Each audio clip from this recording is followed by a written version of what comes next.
Hello everyone, welcome back to my brand new blog. আমার আরও একটা ব্লগে তোমাদের সবাইকে স্বাগত অ্যান্ড শুভ সকাল সবাইকে। এই দিনের ব্লগটা স্টার্ট করেছিলাম আমার ব্রেকফাস্ট টেবিল থেকে, কারণ ব্রেকফাস্টটাই এত ইয়াম্মি ছিল। জানি সকাল সকাল এত আনহেলদি খাবার খাওয়া উচিত না, তবে জিভ তো কথা শোনে না। আর এই ফ্রাইড রাইস আর চিকেনটা আমি আগের দিন রাতে পেয়েছিলাম, মানে সানডে রাতে আমায় একজন দিয়েছিল, বাট সানডে আমাদের নিরামিষ ছিল যেহেতু মাঘী পূর্ণিমা, তাই সেদিন আর খাইনি, রেখে দিয়েছিলাম। আর পরের দিন সকাল হওয়ার সাথে সাথেই এটা দিয়ে ব্রেকফাস্ট শুরু করলাম। আর এটা তো প্রতিদিনের গল্প, মানে আমি ব্রেকফাস্টে এত খাবার খেয়ে নিই বা খেয়ে নিতে পারি, লাইক সারাদিনের খাবার আমি হয়তো ব্রেকফাস্টেই খেয়ে নিই। মানে ওই সকালে ঘুম থেকে ওঠার পর থেকে ওই 12টা 12:30 পর্যন্ত তো আমার ননস্টপ খিদে পেতে থাকে, আর হাতের সামনে যা পাই আমি ওই টাইমে সব খাই। তারপরে রাইস আর চিকেনটা খাওয়ার পর আমি একটু সিঁড়িতে বসেছিলাম, সিঁড়ির জানলা দিয়ে একটু রোদ আসছিল, ওখানে বসে আমি কলা লেবু এগুলো তো খেয়ে নিলাম। আর তারপরেই মা আবার আরও এক থালা ফল মিষ্টি এগুলো এনে দিল, এগুলো ছিল ঠাকুরের প্রসাদ। তো এই সমস্ত খাওয়া দাওয়া করতে করতে তো আমার প্রায় হাফ বেলা কেটে গেল। এরপরে আমার কালকে যে কেক দুটো রেডি করে রেখেছিলাম সেগুলোর আজকে অর্ডার আছে, আর ডেলিভারি দেওয়ার আগে অল্প কিছু কাজ বাকি আছে, সেইগুলোই করে নেব, তারপর বেরোতেও হবে। তো ফুল স্পিডে কাজ শুরু করে দিয়েছি, কারণ আমি বেরিয়ে যাওয়ার পরেই অর্ডারটা নিতে আসবে, আর তাই জন্য আমি পুরো রেডি করে ফ্রিজে রেখে দিচ্ছি। আর এরপরে বেরিয়ে আমি আর মা একটু যাব ব্যাংকেও কিছু কাজ আছে। তবে এই যে চুষি পিঠের পায়েস, যেটা মা গতকাল মামা বাড়ি থেকে এনেছে, সেটা মা টিফিন বক্সে নিচ্ছে বাবার জন্য, বাবাকে দোকানে দিয়ে তারপর আমরা চলে যাব ব্যাংকে। আর ভীষণ ইম্পর্টেন্ট আপডেট, যেটা লাস্ট ব্লগে তোমাদের সাথে শেয়ার করেছিলাম, সেটা এই ব্লগেও আরেকবার রিপিট করতে চাই।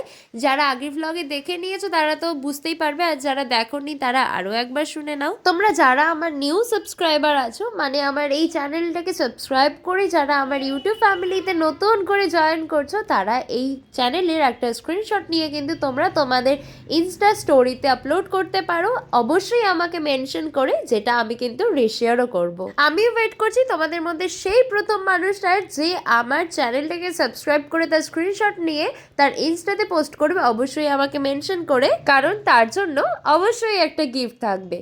তোমরা আমায় এইটুকু খুশি করলে আমিও তো এইটুকু করতেই পারি। So back to the day, আমার সব কাজকর্ম কমপ্লিট করে বাবার জন্য একটু চুষি পিঠের পায়েস নিয়ে আমি আর মা বেরিয়ে যাচ্ছি। ব্যাংকে যাব প্রথমে, তবে সেই দিন অনেক নাজেহাল অবস্থা হয়েছিল, কোনো ব্যাংকেই কোনো কাজ হয়নি। তারপরে আমি আর মা চলে গেছিলাম একটু স্মার্ট বাজারে, সেখান থেকে একটু কিছু কেনাকাটা করছিলাম। আর গিয়েই তো সবার প্রথমে চোখে বললো এই ছানার পায়েসের বাটি।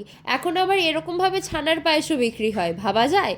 তারপর দেখে নিলাম এখানে আবিরও বিক্রি হচ্ছে, কারণ সামনেই তো রংদোল। তারপরে বাড়ি চলে আসলাম, তবে আবির তো কিনিনি, কিন্তু ছানার পায়েসের বাটিটা আমার ভীষণ অ্যাট্রাক্ট করেছিল, ওটাকে আমি ছাড়িনি, ওটাকে আমি বাড়ি নিয়ে এসেছি। তবে খেয়ে যা বুঝলাম পুরোটাই পয়সা নষ্ট। সব কিছুর শর্টকাট উপায় বার করতে গিয়ে আসল জিনিসের মূল্যটাই হারিয়ে যাচ্ছে।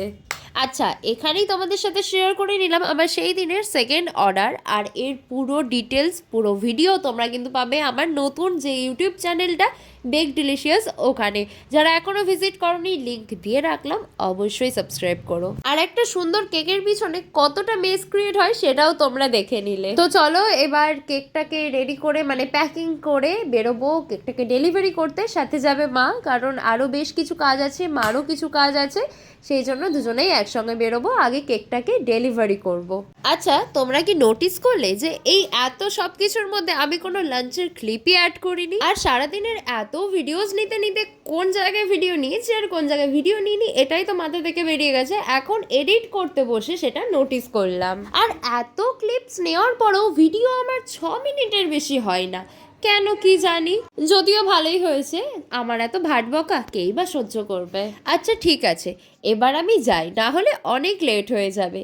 কেকটাকে ডেলিভারি দেবো, দিয়ে যাব মাকে নিয়ে মার ইয়োগা ক্লাসে। প্রায় 5-6 মাস হয়ে গেছে মা তো আর ক্লাসে যায় না, কারণ হাত ভেঙে গেল। তার আগে এটা ওটা টুকটাক অনেক প্রবলেম চলে এসেছিল, তাই জন্য ক্লাস তো বন্ধই হয়ে গেছিল মার।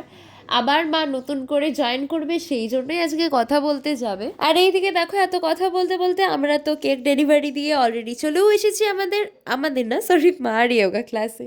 তারপরে মায়ের ম্যামের সাথে কথা বলেই ওখান থেকে বেরিয়ে আমি আর মা চলে গেছিলাম একটা চায়ের দোকানে, ওখানে একটু গরম চায়ে চুমুক দিয়ে আমরা দুজনে আবার গেলাম বাজারে অল্প কিছু বাজার করার ছিল, তাই আমি আর মা দুজনেই চলে গেছিলাম বাজারে। সাধারণত মা তো খুব একটা বাজারে যায় না, আমি যাই মাঝে মধ্যে, তবে আমাদের যাওয়ারও খুব একটা প্রয়োজন হয় না, কারণ সেই দিকটা সবটাই বাবা দেখে।